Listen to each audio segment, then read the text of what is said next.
Now then, YouTube, what's going on? Lankofski, and welcome back to Lew and Lank on Ahsoka. I am once again joined by my fellow co-host, Mr. Lewbcon. Say hello, Lewbcon. Hello. Short and sweet, as always. Today, we are obviously doing a recap of Episode 4. Watch Episode 4. No spoilers, but watch Episode 4. It is literally, it's just titled, what is it, Chapter 4 The or Fallen Episode? Jedi. No, it's titled The Fallen Jedi. I didn't say that on mine. So, yeah, Episode 4, Chapter 4, whatever it is, The Fallen Jedi. And we'll kick off straight into it. Right at the start of the episode, you're going through the middle of a ship, and Huyang and Sabine are trying to fix the ship so they can contact Hera and the rest of the fleet. Trying different things, obviously not working. Quick side note on that. David Tennant voices Huyang. Yeah, I said this last episode. Did you? Yeah. I feel like I'd have known that. I feel like I'd have paid more attention to that. I did definitely say this because you were like, I thought I heard him. Okay. I said he voiced him in Clone Wars, and I said I wouldn't. Oh, did he do it in Clone Wars as well?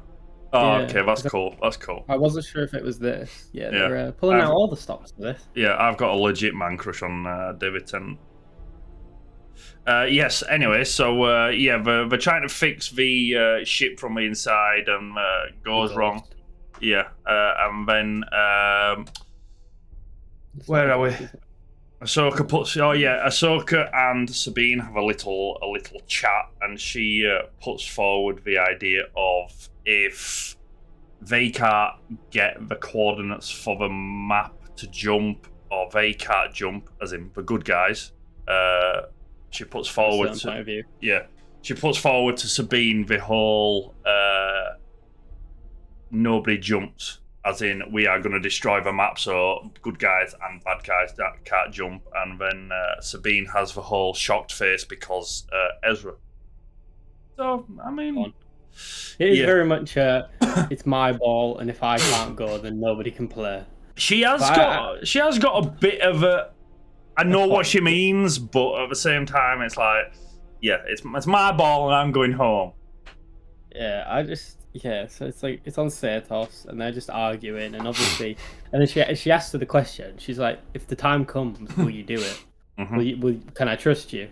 And she's like, yeah, 100%. And it'll be interesting to see if she keeps that promise. And then, did that happen outside of a ship or inside of a ship? I can't remember. They were fixing the ship, and then it's where's Ahsoka, and she's outside the ship, and then Sabine's like stood in the ship but looking out. Oh yeah, that's it. And then Huyang comes out and breaks the awkward silence and starts repairs on the outside of a ship. And then just, on a hostile world with enemies about, Huyang is just left outside by himself with his back turned, working on a ship.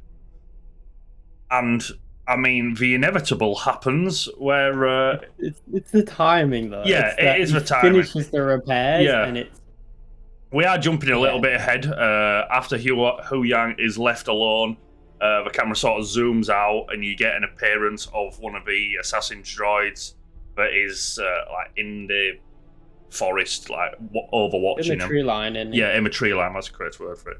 And then we get the first appearance of our Queen, our lady, our goddess, Shin Hati. Everybody's favourite. I am fully invested in her now. If she unalives, I'm gonna be fucking fuming. That's all I'm gonna say. And then it cuts to the title screen, and then you can take it from here, Lou. So yeah, it's just him fixing the ship, Mm-hmm. and like we said, he fixes the ship, and then wouldn't you know, timing wise, just in time, he turns around because he has a hunch, and what would you know, he gets into a fight with one of the assassin droids, and pretty good fight as well for me. Pretty good fight. I like it. I wasn't expecting like a droid fight. Yeah, same. It's good unexpected, so they're fighting. I like the little quip that he makes where he shouts for help and he kind of shushes him like. Mm-hmm. And then that just says a lot about your sex life. No. We don't judge on this stream. Well, not stream, on this video. Mate, anyway. I'm into everything. For right money, I'm into all.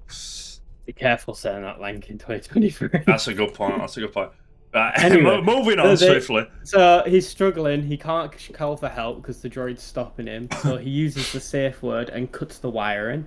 And Sabine, who's not the best of friends with him, complains that he's like basically fucked it up. And and then Ahsoka's like, he makes no mistakes. So they rush out to the rescue, and they're surrounded. But it's not all droids, is it? Because no, humans, well, aliens. Yeah. Sentient beings. Yeah, like living beings. Yeah, I noticed that as well. But I thought that were a bit strange. I thought it were just all assassin droids. But yeah, basically Ahsoka and Sabine come out and help clear up is what I have got in my notes.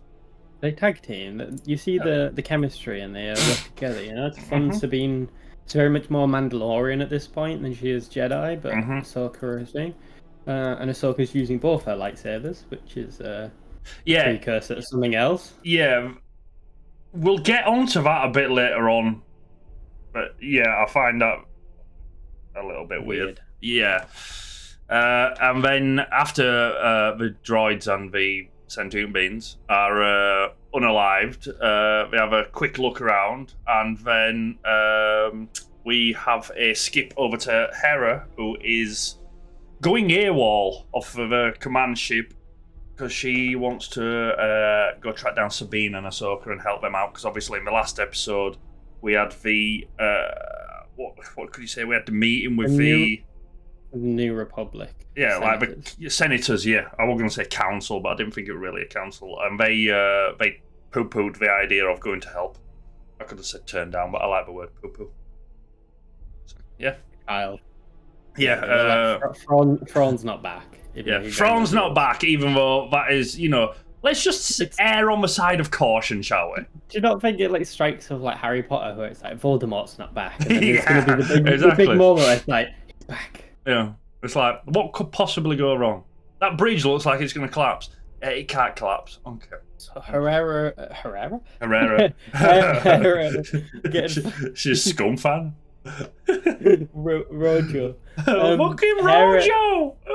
Hera gets a band of rebels, was in the rebels, to disobey orders, and they set off with Jason to go and assist Ahsoka and Sabine, even though they don't know where they are. They know roughly where they are, but yeah, I thought that were a bit weird as well. We do have get their last known location. Yeah, that is true.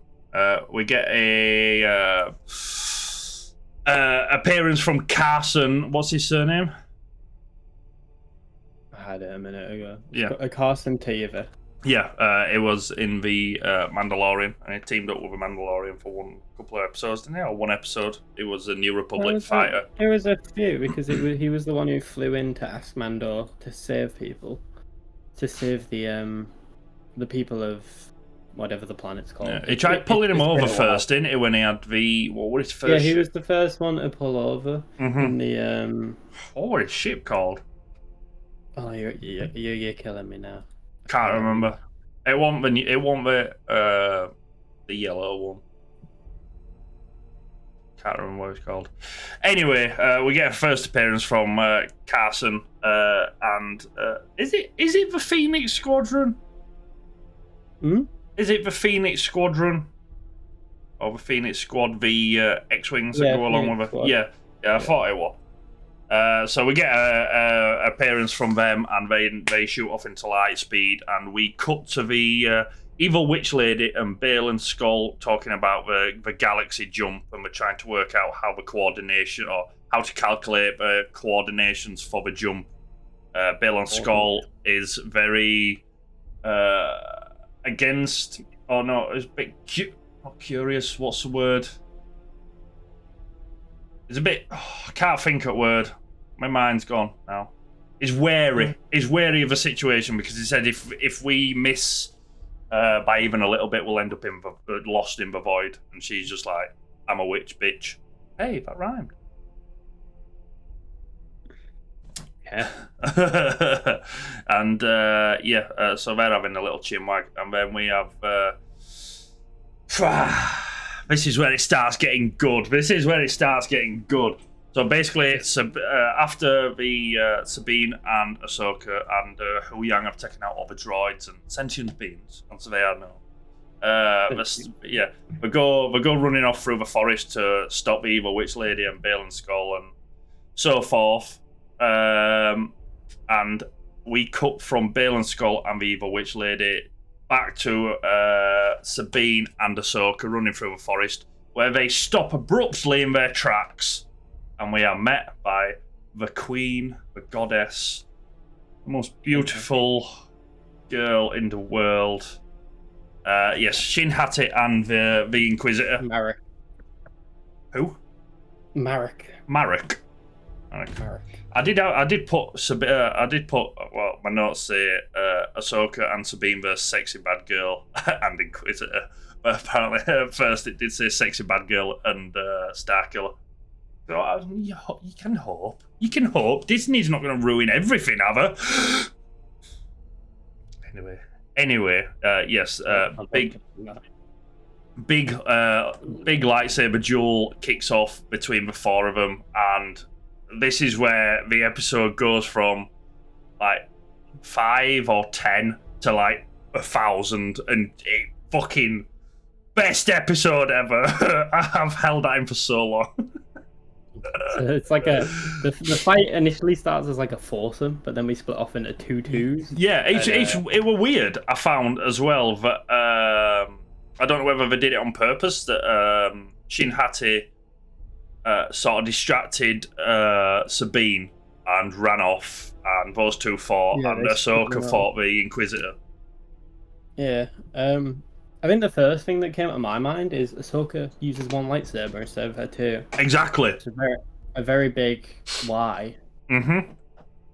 That raises questions that I don't think nobody was asking. It's just a weird one. Yeah. And then they're fighting, and you can definitely tell there's almost like a rivalry and a hatred between Sabine and Shin Hati now. Mm-hmm. I don't know why, but they very much seem to be rivals. I mean, if I was Shin Hati, I'd be pissed off as well, because people don't die after they get stabbed. Or do they? Dun dun dun. Anyway, Shin Hati and Sabine are fighting. At this point, I am rooting for Shin Hati. I'm not gonna lie. I am all for her. My chips are fucking all over the table at this point. But the fight starts with Sabine in her Mandalorian armor, and she's fighting with obviously the Mando gun and all that. And then she like knocks her helmet off. She gets thrown into it. Shin Hati forces her into a tree, and as she lands, her helmet. Yeah. So then she pulls out her lightsaber, Sabine, and they continue to fight. And she kind of like basically makes her surrender. And then as she like falls, Sabine does the force push. But nothing happens because obviously she's struggling. And Shin Hati kind of just laughs at her, and then she pulls the ace up her sleeve, the rocket, and she fires at her, and Shin Hati kind of gets, I don't know, bamboozled, I guess is the word. Yeah, she gets thrown back, don't she? Because when Sabine goes to force push her, Shin Hati just looks at her and goes, "You have no power." And then she like smirks, and then that's when the ace up her sleeve comes out. And it goes back and forth between those two fighting, and then Ahsoka fighting the Inquisitor, Marek, and then obviously Ahsoka dies, so that's that. The end. Thank you. Yeah, the end. Credits roll, and there we go. Yeah, George Lucas comes out riding a Wampa. No, George Lucas comes out riding fucking Rian Johnson. Throwing bags of money about. Ahsoka's fighting the Inquisitor, and he does the stupid little thing that they introduced in Rebels. It was Rebels, wasn't it? That I absolutely hate. The spinning. The spinning. Yes. They do the helicopter. Yeah. And Ahsoka just kind of smirks at it. Yeah. Don't you think? Spoilers. Inquisitor dies. He goes in with a spinny fucking chopper, and she just fucking cuts him. Which, for me, is very reminiscent of when Obi-Wan finished off... Did it to Grievous? No, not to Grievous, to Maul. I know that Maul wasn't spinning it, but it was the same sort of, like, move. But, like, it struck him down. I thought it were a bit of a hark back to it, but... I was surprised when they killed Marikoff. They stab him, and I'm like, he's just stabbed. But then we find, spoiler, all the conspiracy theories of it's Cal Kestis, it's Starkiller, it's Ezra. Yeah. You're all wrong, including us. It turns out he was, like, I guess, Night Sister magic? Yeah, I thought that, because when he sort of gets sliced that way, and then he falls onto the ground, and then he sort of, like, implodes and evaporates. His soul, like, like changing disintegrate. Disintegrates. It's like fucking when Thanos snaps and everyone just sort of disintegrates. That's what it did, and I was like, that's weird. So it's a similar effect does when they were talking to them with holograms. It's like that type of effect, where they turn into like sand and just disappear. Yeah, that's a good shout. Interesting, that. So I wonder if it one of Night Sisters. Not one of the Night Sisters, but part of it. Well, there's Night Brothers, but we don't really know who he is still. Yeah, he's gone though. At this point, I was like, they've killed off one of the main characters and not really explained who he is. Where the fuck is this going? Yeah, he gets killed off. Shin Hati is lightsaber with Sabine, I believe. And she looks over, sees it is being killed off, and smoke bombs and runs. Assassino! Basically. And then we cut to Baylan Skoll and the Evil Witch Lady. The Evil Witch Lady leaves, goes back to her ship, says to Baylan, protect the map while it's pretty much downloading the coordinates. And leaves to go up to her ship. And then we are... USB. Yeah, USB 3.2, mate. Come on. Fucking hell. And then we get the Ahsoka versus Baylan standoff to an extent. Ahsoka comes out of a forest. I was just going to say, at this point, Sabine has basically told Ahsoka, go and stop Baylan on the map. I've got Shin Hati. Yeah. So Ahsoka has a chinwag with Baylan. He sort of demonstrates why he's doing what he's doing. Ahsoka obviously does the Jedi way of, you do no good, you die now, sort of thing. And to me... Anakin, though. Yeah. He mentions Anakin and how she left the Order. He thought very highly of her and blah blah blah. And then he says something like, everyone in the... Or no. He says, Anakin thought very highly of you, or spoke a lot about you. Yeah, and then she turns around and says, well, Anakin never said all about you. Burn, maybe? I don't know who you are. Yeah, and then basically they're having a chinwag. Ahsoka goes, no, I'm good guy, kill you, bad guy now. Lights a lightsaber. And to me, at this point, I don't think Baylan wants to fight. I don't know whether that's just me. It feels like he didn't actually want to fight Ahsoka. No, I think he's not a true Sith in that sense, is he? He just wants to raise the Empire back because he wants some order. Yeah. I feel, like I said, I don't think he wants to fight. I think he's one of those that has obviously survived Order 66 and has seen all the Jedi fall. And he doesn't want any more Jedi to fall. But obviously, unless you see it his way, you are going to fall to an extent. Sith deals in absolutes. Yeah, only Sith deals are absolutes. Apart from that Jedi statement, but he's an absolute. Hey. In itself. Dun, dun, dun. Yeah. And then Ahsoka draws her weapon. Once again, one lightsaber. Yeah. I don't know why. against fucking Bale and Skull. Like, against the Inquisitor, fair enough, but against Bale and Skull, you've only got one lightsaber. But again, when you're fighting fucking assassin droids, you've got both of them out. Why? Can I just say the sound and the visual design of this is like next level. Yeah, it looks and sounds so good. Absolutely. It was like all of the fights, even Hu Yang's droid fight, were a sick fight, I thought. My only issue is the Ahsoka and Balin fight is it's a little slow. A little bit. It only just started though, that's the thing. It only just started. Well, we'll get to that. We'll get to that.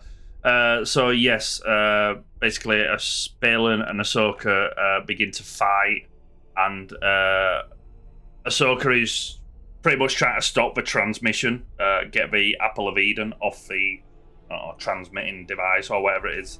The Ethernet cable. Yeah, the Ethernet cable, and they have a bit of a jump around and a hoo-ha, and then Ahsoka actually stops the transmission. She grabs hold of the Apple of Eden, and then it burns her hand or something like that.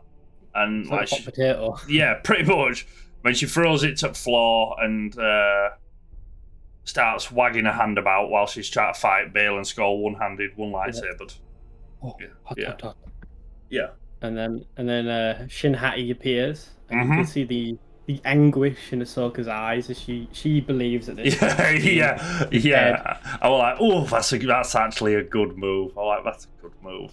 So she manhandles Shin Hati. Yeah, I can't blame her for that. We've all fought it. Yeah, I felt not after she did it, but a bit later on, that was like almost a bit of dark side come out in her.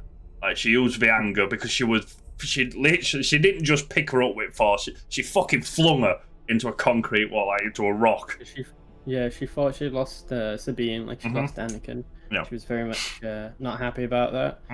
So she thingies her, and then they continue to fight.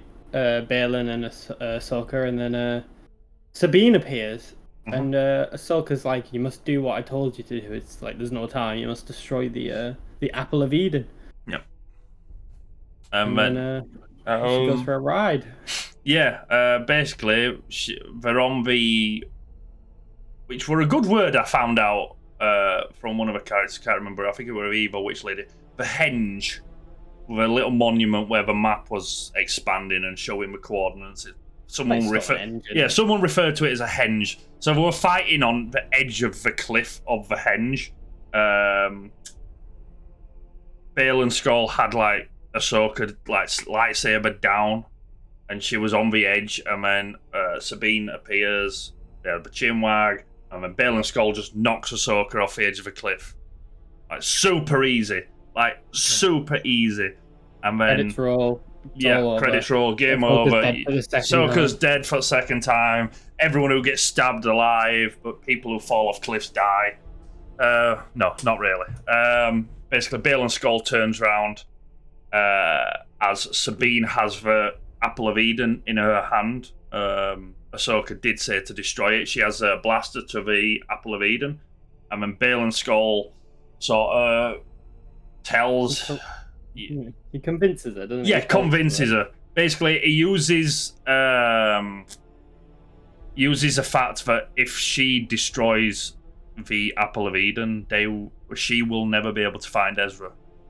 So, sort of blackmails her to an extent. Can you say? He plays on her feelings. Yeah, that's a good way to put it. He plays on her feelings very much like the dark side. You can sense that because there's hesitation when she goes to destroy it, and then she opts to try and stop him, and it's pretty obvious she can't. Yeah. So she threatens to destroy it, and I kind of like coerces her and talks her around. Yeah. And in the end, she gives up the apple. Yeah. If it means that she can save Ezra and possibly be reunited, because he also mentions that her family was killed in the genocides of Mandalorian. Yeah. She's like, Ezra is our only family, pretty much, at this point, even though they're not blood related. And then Shin Hati returns, and lucky Sabine gets choked out by her. Yeah.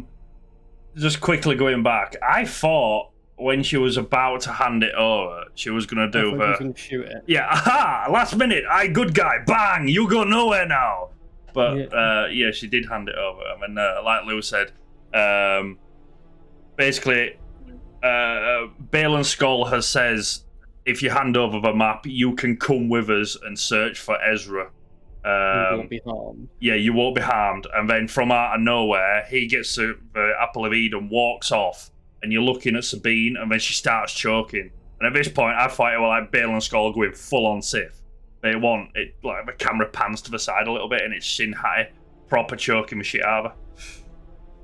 Tingles, pants. Jealous, very jealous. Absolutely. But and then, Baylan Skull, a man of his word, he tells her to let her go. In all fairness, bravo to him, man of his word. Yeah. I'm all for that. And do you know? He reminds me of Kanduku. You know, he might be corrupted by the dark side, but he is a man of his word. It's like it's like Hot Fuzz is doing it for the greater good. Oh god! And then it's, we get. There's just a little side note, but I did notice the evil witch lady referred to Baylan Skull. Said she were up on the ship, and she said send a ship down to retrieve Lord Baylan or Lord Skull, which I thought was quite interesting because he's not been referred to before that. Now is that like a Sith Lord or I don't know, something like that? Maybe I don't feel like he's a Sith.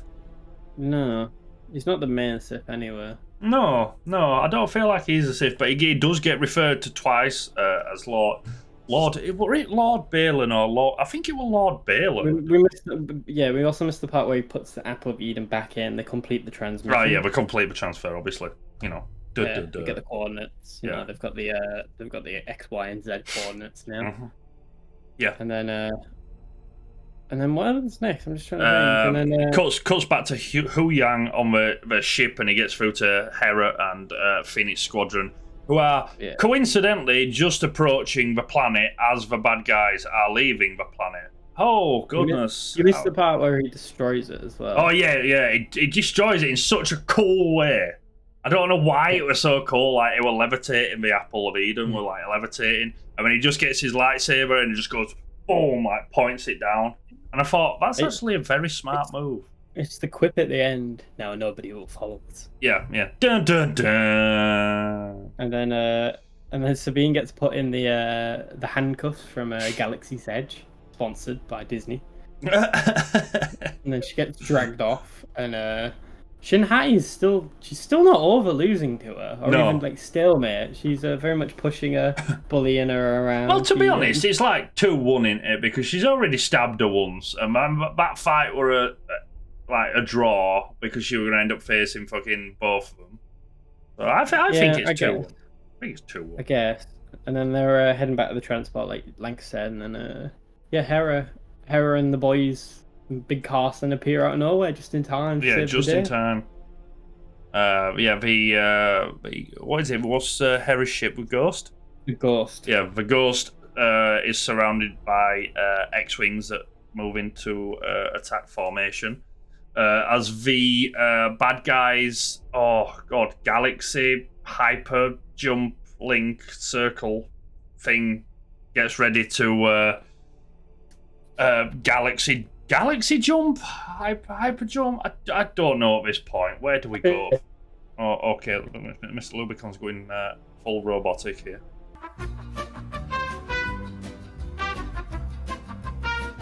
You're back. So I have risen from the dead. Yeah, you've done a Sabine and a Reva. Basically, good guys come in as bad guys get ready to Galaxy Jump. I'm going to call it a Galaxy Jump now. It's not, it is what it is.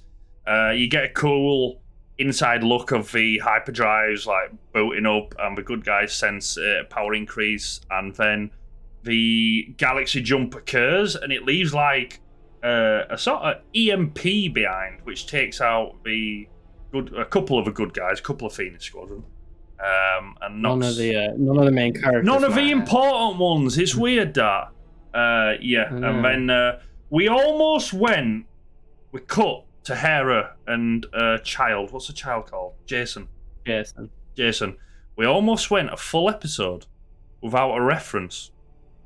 But then the fucking kid, Jason, had to turn around and go, I've got a bad feeling. I've got a bad feeling. Fuck's sake, man. We nearly like one episode. Do you know what I found interesting about that is they said obviously we're going to intercept and block them jumping. And like Morgan, the space witch, Night Sister, she's just like, but fuck it, we're going to go for it anyway. And I thought that, though. Flies through them. I thought what happens...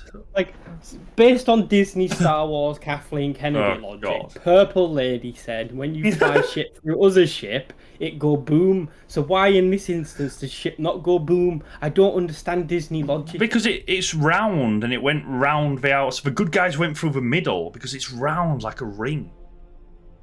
But they're flying at like 10 million fucking Yeah, I know. But the thing is, why did not good guys not think, oh yeah, she might... It destroys some of the shit. Yeah, but it's like, why do they just not go, oh, that's, yeah, there's power increase there. Let's just move out of our way just to be safe. Why didn't they shoot her? Why didn't they shoot the thing? I don't fucking know. Before it jumps, there's like a solid 10 minutes where it's saying it's going to jump. And they're like, we're going to intercept it. No, you don't intercept it, you shoot the fucker.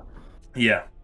Anyway, at this point, they don't even know Sabine's on there at this point. No, that is a good point. Yeah, Sabine has gone with the bad guys to obviously find Ezra, and nobody knows that they are there. Which leads me on to the next point. We cut back from the explosion of a couple of non-important characters and the ship going to galaxy jump. We cut back to a ship back down on the planet with Hu Yang, who is trying to reach Sabine and Ahsoka, and for obvious reasons he can't reach Sabine. And then as he says, come in, Ahsoka, boom, we cut to the monument. We go over the edge, Ahsoka's not there, and then boom, like Lost, just like she wakes up. I'm gonna let you do this bit because I can't hold it in no longer. Can't hold it in.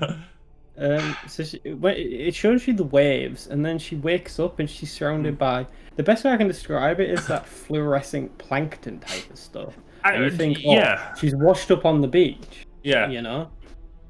And then she stands up and she's on a walkway, and she looks around, and it turns out she's in the world between worlds from Rebels. That's what I was gonna say. Is that actually the world between worlds? Because I thought that's exactly what it is.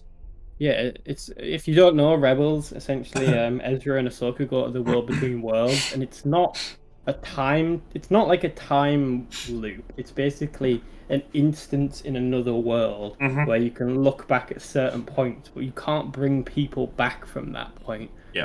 They can leave their point, but they have to go back to their point. You can't time travel. You can. Yeah, because in the show, they end up there, but Ahsoka chooses to stay, doesn't she? I believe, to learn more about it. She can't leave. Oh, she can't Ezra leave. Basically Ezra goes back to save Kanan. Spoilers, by the way, for Rebels. But Kanan Jarrus dies, and he goes back to save... And he ends up in this place, and one of the things he does is try to save his parents, and he also tries to save Kanan. And he can't do that because they can't come with them, because they belong to another time, and you can't bring someone out, because it just doesn't work. But anyway... She's stuck in this world between worlds, and we get the big reveal of the episode. Mr. Hayden Christensen makes his triumphant return, and we see Anakin. Yeah! We see him in his full Revenge of the Sith. God! What is it? What Garments. is it called? Garments. Yeah. Jedi robes. Oh God! I literally screamed so loud. My girlfriend come downstairs, come to the next room and said, "What are you screaming at?" And I was like, "This." She stands up and it's like looking at her face, and you get like a mumble. And at this point, I was like, "Is it? Is it?" And then it pans to the side like it did with Shin Hati, and she sort of turns round. Oh! It's when he says snip, and you're like, it's Anakin. And then you see him, and you see like it scrolls up the tunic, and you see the Revenge of the Sith tunic. Oh, and then it's Anakin. And it's like the grand reveal, he's back. Hayden Christensen is back. One quick side note. It's a monumental part, and I fucking love it so much because I love Hayden Christensen. If you've watched Obi-Wan, if not, spoilers. If you have watched it and you know the scene that I'm talking about, fuck me, the CGI in this bit is awful. Twice they've tried to de-age him, and it looks awful. Right, there's a movie called The Irishman where they de-aged Joe Pesci, Al Pacino, and Robert De Niro, and it looked real. Disney cannot de-age anyone because fucking Hayden. Let's not go there. It just a bit of CGI were awful, and it almost ruined the moment. But I was so stoked. It was like when Hayden Christensen showed up in Obi-Wan. Spoilers. I could tell you were hyped, and I was hyped at the same because Hayden Christensen, like spoilers, is my favorite actor in Star Wars, like hands down. Yeah. Him and Ewan McGregor, but I think Hayden Christensen just topped it. Mm-hmm. But my first reaction when I saw him, I was like, "That's Michael Jackson." That was my reaction. That's Michael Jackson. That looks like Michael Jackson. Oh god, I'm glad. It looks like he's got this pancake makeup. Yeah. From like, I think the eyes look good, but everything around the eyes that's face related, the hair looks good. Obviously, the garments. It's awful. It's like, I tell you what, Mandalorian with Luke Skywalker. That's exactly what it's like. It's that bad. I thought that was better. It's that bad. I will say, in Mando, they didn't... Was it Mando? Yeah, in Mando, they didn't de-age Hayden Christensen, so I don't know if they de-aged him here. What do you mean in Mando? It wasn't in Mando? Obi-Wan, sorry. In Obi-Wan, they specifically said they didn't de-age him. I think they did for that one scene, but they didn't do it a lot, and that's why it looked like you were a 40-year-old apprentice. I don't know. I'm super hyped to see him back. Mm-hmm. Jesus Christ, it looks awful. Yeah. I don't mean that in a horrible way. Yeah. Because at first, I thought it was just going to be a bit of like a voice-guided assistance sort of thing. They were reaching out to Ahsoka like that, or maybe a Force ghost. But then when he actually showed up in legit person, I lost my shit. I hope the face is better for the next episode if it does stay around. But a little tidbit, I watched that bit back like 2 or 3 times. It pans up and he sort of does a smile, and as he starts to smile, you hear the like Darth Vader music in the background, ever so faintly, and I was just like, the third time I watched it back, I was like, oh, interesting. But I don't think we're going to fight. I think it's just going to be a guidance sort of thing. I do not think we're going to fight. You might get a flashback to when Ahsoka and Vader fought in the Sith temple, and she brought him back for a split second. Just for a split second, she brought him back. Yeah, and that is how it ended. Credits roll. I'm left there like that. Yeah, it was the grand reveal. Yeah, I think it's fair to say best episode by far. That is the best episode by a country mile. There was so much in it, and I'm not just like harping on the Star Wars lightsaber battles, but like there was whole like Hu Yang having a scrap and actually doing well. There was Shin Hati getting bested. But also, having a bit of a grudge against Sabine. Sabine handed the Apple of Eden over. We found out Bale and Skull were a lord. The actual bad guys left. Then they've jumped to another dimension. Yeah, in the galaxy. And then fucking to top it all off, Hayden Christensen's back, and I could not be happier. And I think you alluded to it in episode 3, like. One of the next couple of episodes was supposed to be a big one. I think that were like 40 minutes long or something like that. 42 minutes. 42 minutes. I think you said episode 5, maybe even longer. Which I think so. Fucking bring it. Also, it's the first one that Dave Filoni's gonna do. I think he did the first one, like directed the first one. I think he's directing the fifth one as well. Yeah. So yeah, that's the roundup of. It's gonna be 4. difficult to top it though. Yeah. It's gonna be interesting to see what they actually do with Anakin, and which Anakin we get, because obviously it's a world within world between worlds. Do you get? Is this the Anakin just before he turns? Because he's got his black tunics. Is that the word? Not black, it's dark brown. But yeah, fuck off. It's tunic. dark brown and black. Come on. It's not, because they don't allow. Well, that's why you wore it. You were a rebel, pun intended. But yeah, do we get the what sort of Anakin do we get? Do we get a one that's? Is it like his Force ghost? He's already died. Spoilers. It's not his Force ghost because he's not blue, is he? Well, I know that, but is it like that sort of he's here to? It's what he wore in Revenge of the Sith. So, and I assume it's before he turns because, as Obi-Wan said, he ceased to be Anakin Skywalker. Yeah. Actually, yeah, that's a good point. So, what is it? Return of Jedi. He actually had his like creamy Jedi robes back on as a Force ghost, didn't he?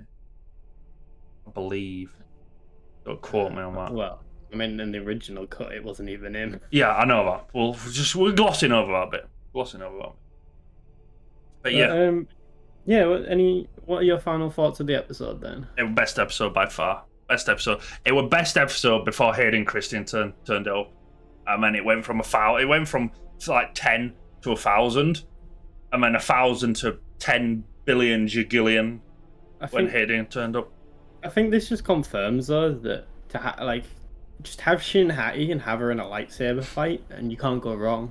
Yeah, you don't even just film Shin Hati walking around for half an hour with that resting bitch face, and I'm good. You can do that for 18 episodes, and I'm good. It's the attitude though. She's like, she's untethered. She's like a loose cannon almost, if you know what I mean. I have got some actual like non-sexual thoughts around her, which is very strange because she's very nice. It alludes to the like, are they Siths? Are they not Siths? She has actually got the apprentice braid. Is that the correct? Yeah, Padawan braid. Yeah, the Padawan braid. How long has she been a Padawan for? So on and so forth. I've got like how deep into a training is a good way to put it. But yeah, I've got some actual good questions or good thoughts around her. Yeah, that is the roundup. I think it'll be very interesting to see where and how they fit Thrawn into this. Are they going to bring him back next episode and just front load the middle, or are they going to wait till the very end? Yeah, for me, it'd be a last episode, last thing reveal. Yeah, like the best movie ever, The Force Awakens, where you see Luke Skywalker. Before it gets ruined. Let's just and then Thrawn. And then Thrawn just throws the plans away, and he's like, "I'm not building a new empire. I've got a wife. I've got a daughter. We're happy. We'll settle down." Yeah. I think it should. I think it should be because then that's a real proper cliffhanger. I do like the contrast of you've got Ahsoka and Baylor Skull as the masters. Yeah. And then you've got Shin Hati and Sabine. Yeah, absolutely. I feel like it's a bit of a cop-out, but Sabine can duel with Shin Hati whilst also not wielding the Force correctly. Unless Shin Hati's not wielding the Force correctly, but she can Force choke, so... Yeah, but she's got the Mando armor, doesn't she? That definitely helps her. Yeah, but like it's like she's already, like you said, she's already lost to her once. Yeah, I know, but it's like when Finn stood up to Kylo Ren and everyone thought, "Oh, that's good," and I just literally wanted to tear my face off. But anyway, anywho, any last thoughts, Lou? Best episode. Shin Hati's God. Goddess is such a good, just sinister but calculated character. Rip. Hera's, we're seeing more of Hera slowly, and I think I'm still not a big fan of Ahsoka in terms of her attitude. It was slightly less, like, she fought slightly this episode, but it's still that stoicism that you just don't associate with her. Yeah, it'll be interesting to see what episode 5 is. It's got a lot to live up to, though. And I hope we don't just go back to filler like the last two. That's it, ladies and gentlemen. That is a roundup. We have gone very over time, as always. It's Star Wars. Yeah. It's going to be the same. We're going to film football straight after this, so that's going to be exactly the same. We're just going to go over time and talk. We've got the England squad to talk about, so hey ho. That is the roundup of Ahsoka episode 4. Name again, Lou? Fallen Jedi. The Fallen Jedi. Best episode by far, voted as by unanimously by Lewbcon and Lankofski. #2013. That's episode 4. I don't really know what else to say. If you liked the video, please do consider liking and subscribing. Lou's link is in my description. My link is in his description. In my description as well should be the playlist for the rest of the Lou and Lanks on, or maybe just the Ahsokas. That's down there below if you want to go catch up on the rest of the episodes. There's also a Mandalorian one from a couple of months ago. So if you want to go check that out, that's all down below. And I hope you enjoy the rest of your time before we see you next. And on that bombshell, peace. I got a bad feeling about this. Die.